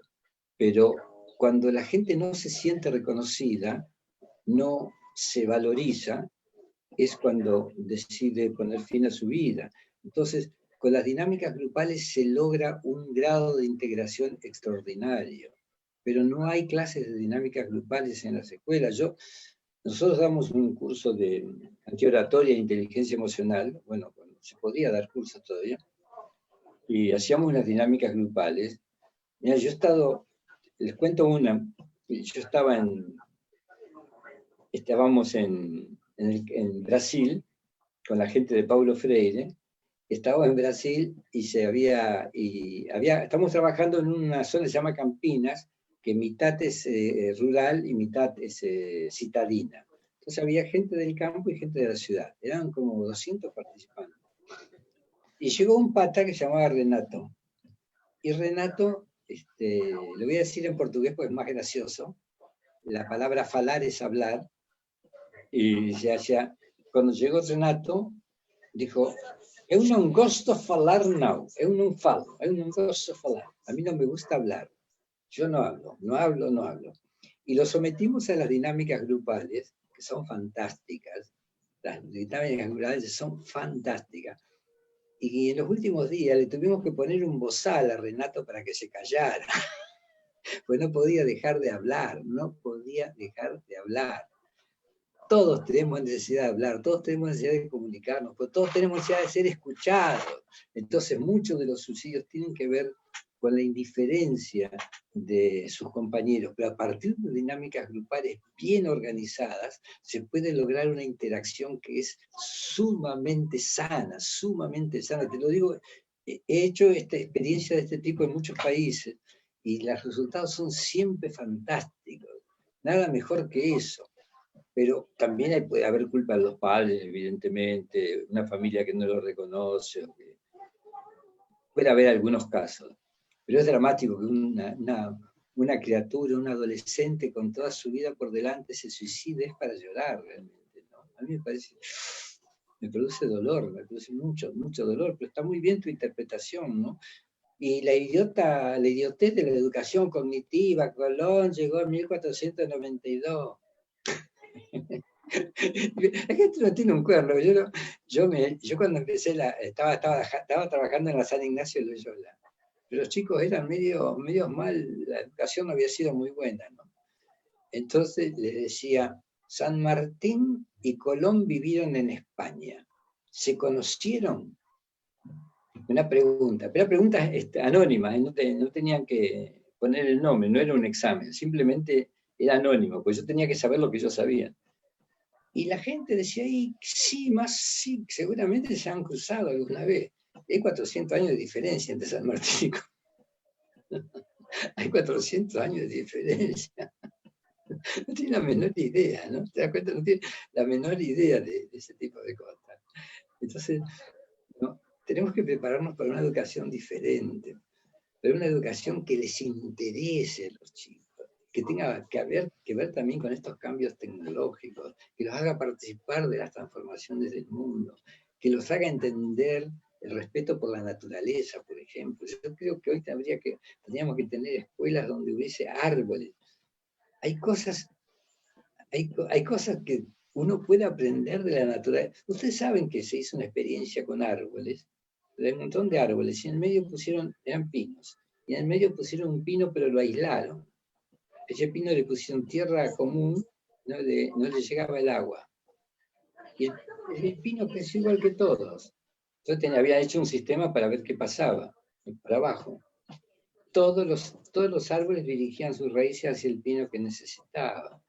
Hay solidaridad entre los árboles, ¿te das cuenta lo que es eso? Entre los árboles. Hace poco en África empezaron a morir algunos animales. Hay un árbol de bayas, y los animales se comían las bayas y empezaron a morir. Y murieron muchísimo. Entonces empezaron a hacer un estudio. ¿Qué descubrieron? Que había habido una sequía y que el único árbol que podían comer era ese de bayas. Entonces, ¿qué hicieron? Las bayas reaccionaron y le agregaron elemento tóxico a su fruto y mataron los animales. El mundo vegetal venció el mundo animal. Ahí donde lo que importa es la prevalencia de la vida. Lo más importante es sobrevivir entre los seres humanos. Pero para sobrevivir tienes que tener reconocimiento, tienes que tener afecto, tienes que tener cariño, tienes que tener apoyo. Sentir que eres querido. Eso, sentirse querido es fundamental. Es la esencia de todo. ¿Qué más falta? A ver. Tengo una última pregunta, ya que es del Fe en Vivo. Dice, la sensibilidad, la capacidad para conmoverse, si no fue inculcado de niño, se puede cultivar en joven o adulto, llámese el amor a la naturaleza, el sentimiento, etcétera, etcétera. ¿Es posible? Mira, yo te cuento te cuento una anécdota mía, personal, cuando estaba en la UPC. Yo les decía a los chicos, que ya eran muchachos de 17, 18, 20 años, es decir, ya eran adultos prácticamente. Estábamos hablando, y yo les decía que el budismo considera que la compasión es parte esencial del cerebro humano, la compasión. Yo creo lo mismo, no soy budista, pero creo lo mismo. Creo que la compasión está en todos nosotros. Entonces, los chicos, era una conversación. Sí, profe, pero yo, mire, yo veo a esos chicos en la calle, así, no me dan pena, a mí no me dan pena, ¿no? Entonces le digo, ¿les puedo pedir un favor? Vamos a hacer como ustedes quieran, pues yo no doy órdenes, yo jamás doy una orden a nadie. Digo, les voy a pedir un favor. Cuando tengan 15 minutos libres, conversen con ese chico. Pregúntenle cómo es su casa, cómo es su cama, si duerme solo, qué desayunó o qué almorzó, ¿no? ¿Cuántos son en la casa? En fin. Oye, cuando después de un mes que todos más o menos hicieron la experiencia, uno me dice, profe, está llorando, a mí me dicen. Digo, sí, digo, estoy llorando porque los quiero mucho, les digo. Me emociona ver lo sensibles que son, pues todos estaban motivados. Hay que motivarlos, tienen que ver el dolor ajeno, tienen que sentirlo, tienen que empatizar con el otro. Si tú logras que la gente empatice con el otro, que siente lo que siente el otro. ¿Sabes lo que es tener un chico que duerme con 5 chicos más en la misma cama, que se desayunó con un mate de miércoles, una tisana, un té y una galletita vieja? ¿No? Entonces, cuando todos descubrieron eso, sintieron que la compasión, decían ellos, está adentro nuestro, no es un don, digamos, de nuestro cerebro que no podemos dejar de lado. Yo estoy convencido de eso. Bueno, yo siento compasión hasta por las cucarachas. Soy un poco exagerado. Pero bueno. Bueno, espero que estén contentos, me he portado bien. Y espero que la hayan pasado bien. Y los que quieren me pueden escribir a guillermo.giacosa@gmail.com y yo les puedo mandar con muchísimo gusto una bibliografía de temas que tienen que ver con las neurociencias, de una cantidad de libros interesantes que tienen que ver con las neurociencias y que los pueden ayudar mucho a los que son profesores para el desarrollo de sus actividades. Con muchísimo gusto lo voy a hacer. Bien. ¿Está bien? Muchas gracias, Guillermo, por este webinar. Sé que los profesores todos han asumido tus conceptos, tus experiencias, y también a los docentes dirigirnos que nosotros aquí estamos tratando de traer miradas distintas para que no nos esquematicemos en un solo pensamiento. Muy bien. Lo que queremos nosotros es tener una diversidad de pensamiento. Como decían los chinos en su momento, que se abran 100 flores, 100 escuelas de pensamiento, pero lo principal es que en esta coyuntura todos los docentes contribuyamos pues a que nuestra juventud, a nuestros miembros de la familia, puedan salir adelante con nuevas miradas, con nuevas perspectivas. Y a nombre de la Cámara Nacional de Educación, Guillermo, te agradezco una vez más en público, sé que aportas durante toda tu existencia y el agradecimiento también a todos los profesores. Y estén atentos a nuestros webinars que vamos a ir publicando para que tengamos o seamos una nueva mirada en lo que todas las instituciones hoy día se están asumiendo en lo que significa capacitar, actualizar, compartir con todos los miembros de la sociedad. Muchas gracias a todos. Gracias, Guillermo. Gracias a ustedes. Suerte. Y, hemos asumido casi 2 horas y eso es lo principal en nuestro webinar. No es 20 minutos, 30 minutos, sino hasta que se agote el tiempo. Gracias a todos. Buenas noches y en breves momentos o en breve tiempo vamos a seguir comunicándonos a través de la página. Muchas gracias. Buenas noches con todos. Gracias. Gracias, Guillermo. Gracias, Gracias, Guillermo. Muchas gracias. Gracias. Parte del Colegio San Juan. Gracias. Hablamos. De Miraflores. Gracias. Saludos, Guillermo. Gracias. Raimundo presente. Chao, Guillermo. Muchas gracias. Un gusto. Invítenos más seguido a sus conferencias, estimado amigo Guillermo. Son muy interesantes. De verdad que para nosotros, los docentes, es más que gratificante recibir sus opiniones, sus experiencias, ¿no? para compartirlas con nuestros alumnos. Muchas gracias. Me alegra mucho. Ojalá sean útiles. Me alegra mucho. Escríbanme y yo les voy a mandar ese material. Guillermo, entonces, a pedido de los profesores, ¿te podemos comprometer en una fecha sucesiva un nuevo webinar con los profesores? Sí. ¿De claro. ¿De qué quieren hablar? De acuerdo. Por favor. ¿Sobre qué tema? No sé, déjame pensar, che. Ahora, me llamás. Bueno, ya está comprometido entonces. Bueno. Listo. Chao. Chao. Se envía el correo, no se gracias. Gracias. Hasta luego. Gracias. Chao. Gracias. Gracias a ustedes, gracias. Se va. Guillermo, disculpe, ¿cuál será su dirección para que nos envíe la bibliografía sobre neurociencia, por favor? Guillermo.giacosa, Giacosa, @gmail.com. Muchas gracias, señor Guillermo, gracias. Hasta luego.